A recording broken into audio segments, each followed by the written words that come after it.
So guys, now that the dust has settled on the recent decision you probably would have seen, which is that Google has decided not to block third-party cookies in its Chrome browser, which is a big decision because, as you know, at the beginning of the year, in January, Google initially announced that for 1% of all Google Chrome users, they will have cookies blocked automatically, third-party cookies blocked automatically. Now, as a result of that decision, it seemed like that was step one in Google phasing out third-party cookies altogether.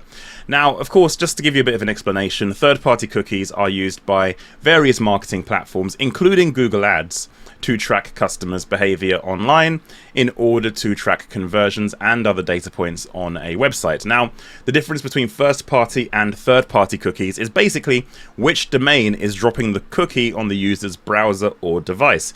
With Google Analytics 4, for example, it's a first-party cookie, which means the cookie is delivered by your domain. Your domain is actually dropping that cookie on the user's website.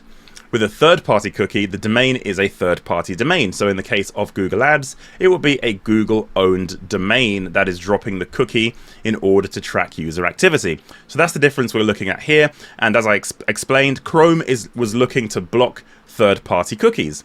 Now, the reason that Google has stepped back from their plan on blocking all third-party cookies is because of my home country of the UK.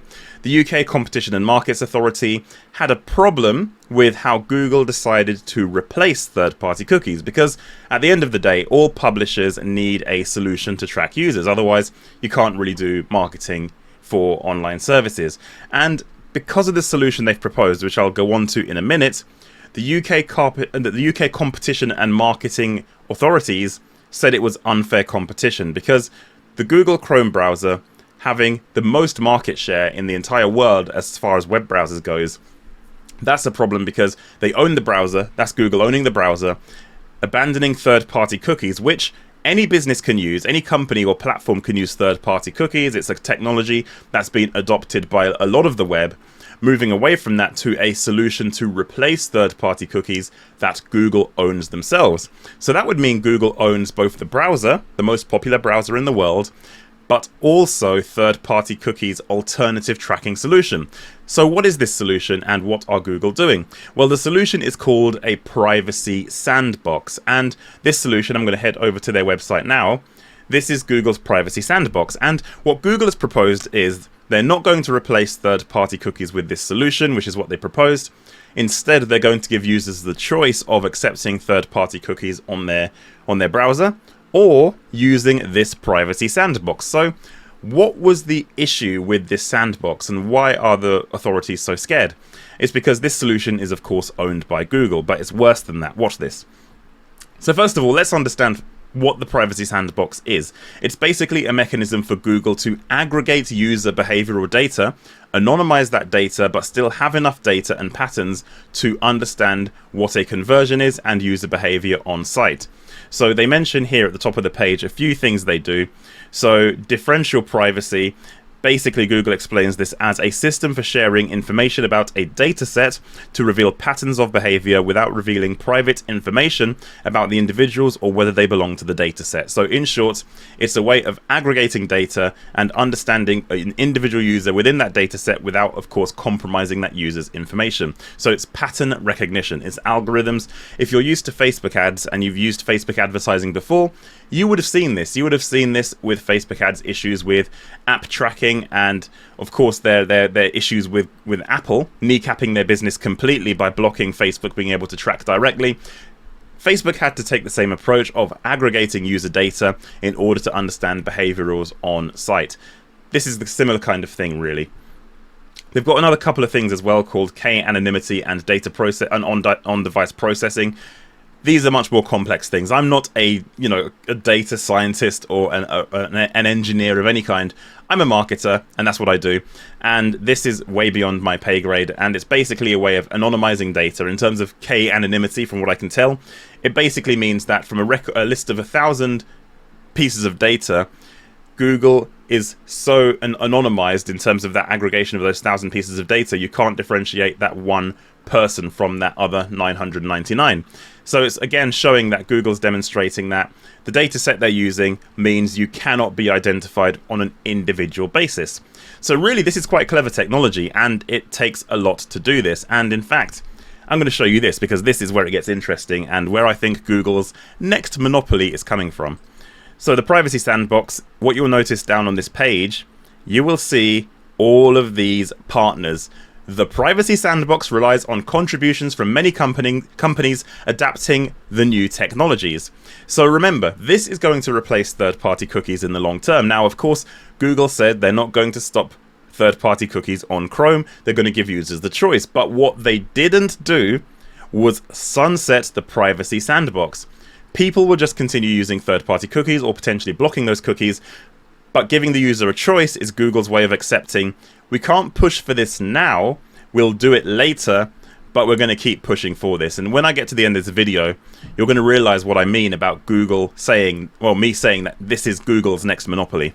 So look at the size of these companies who are contributing to this Privacy Sandbox, because many of these businesses, they will rely on this Privacy Sandbox to exist as an ad network, because if they can't use third-party cookies, they need a technology alternative to track user behavior, especially in the programmatic space, like a lot of these advertisers are, well, these platforms are. For example, Criteo, massive platform for display advertising. You've got Adobe Advertising Cloud. You've got loads of partners here. Of course, Google have put themselves in the partners list, and they haven't put the Google name in the domain for the Privacy Sandbox. Very, very interesting. Google pretending like the Privacy Sandbox is separate to them, so creating a bit of separation, even though this is Google's solution. All of these companies, all these things like Nextroll, another big programmatic platform and media buying platform, Quantcast, all of these, this represents billions of dollars worth of advertising. All of these people are basically buying into this because it's an alternative to cookies, and if Google gets rid of cookies, then this is going to be what they use. So let's think about this. Google has said, as I say, they don't want to roll this out as a replacement yet. They want to give people the choice. But in my mind, this Privacy Sandbox represents Google's next monopoly. They're already struggling a little bit in terms of search. Basically, their platform is getting worse search results. The feedback from users has been worse. They're struggling to break ground with Gen Z, who use alternative places to look for information, particularly around hospitality. So they're struggling a little bit. Now, don't cry me a river for Google, for God's sake. But the thing is, they are looking for alternatives, and I think this represents their next monopoly.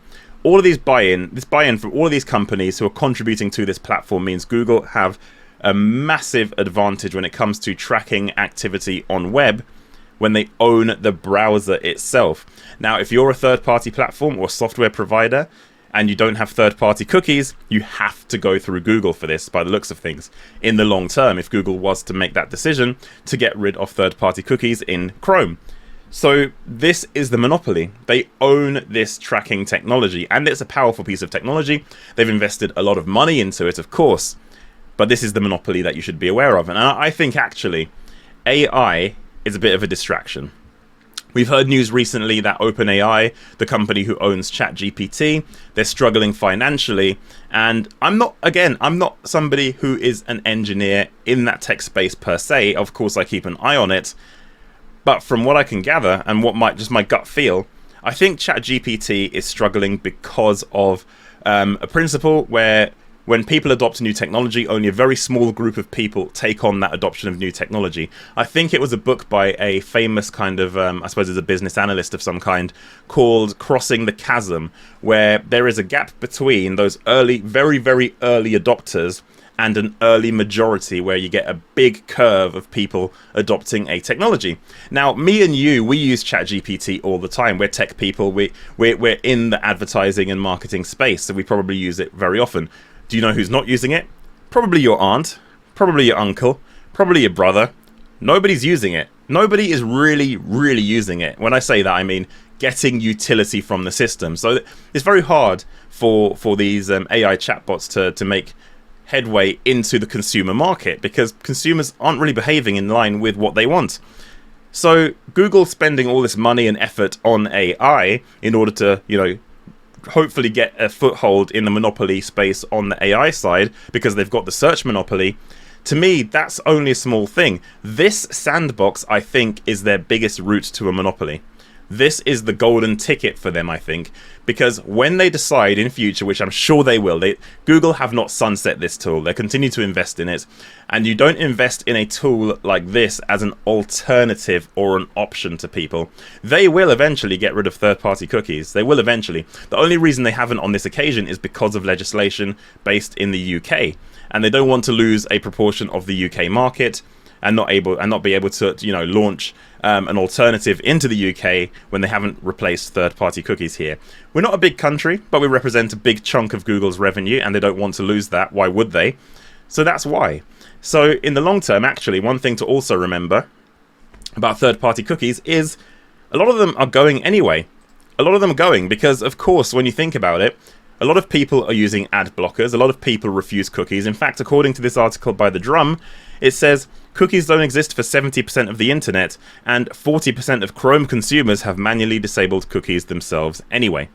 So if 40% of people have disabled cookies in the first place in terms of those third-party cookies, then there is a very narrow gap between what third-party cookies do and the users it could affect. So that gap is shrinking anyway, so Google will want to roll this solution out as a third-party option to aggregate data in the long term.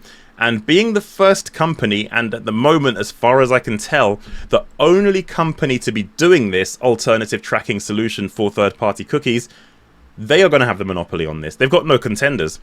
This is how monopolies are formed. People run uncontested in a straight line towards a particular goal, and nobody's contesting them, and that's how monopolies are formed. Right now, obviously, ChatGPT and the AI space are ahead, but they haven't got a monopoly. Facebook, Meta have launched their own large language model, and it's incredible. Obviously, you've got Microsoft as well, who have become a player in that space too. And you've got Google, who are a player in that space. These are all multi-billion-dollar companies. They can afford to invest in this race. It's not going to be a situation, I don't think, in the long term of a monopoly like Google has with search engines. This, however, is going to be a monopoly. Google will own the third-party tracking solution to replace cookies, and everyone else right now who's not investing in this solution is going to be playing catch-up. And of course, Google's big advantage in this race is they've already won the browser war. They own Chrome. I'm using Chrome right now, showing you this. I use Chrome on my mobile device because I'm an Android phone user. Yes, Team Android. Yeah, you heard me right. So this is the difference that Google has. They have a part monopoly in the browser. They're going to have a full monopoly on the end, not on the end-to-end tracking, but on the tracking solution to replace cookies. And that's where we're going to be. But what do you think? Have you even thought about this? Do you know much about the privacy sandbox, or have I helped you understand it a bit more? Let me know in the comments below. I reply to all comments on all of my new videos. Like this video if you like it. Don't forget to subscribe. Check out the other content on the channel, and I'll see you guys on my next one.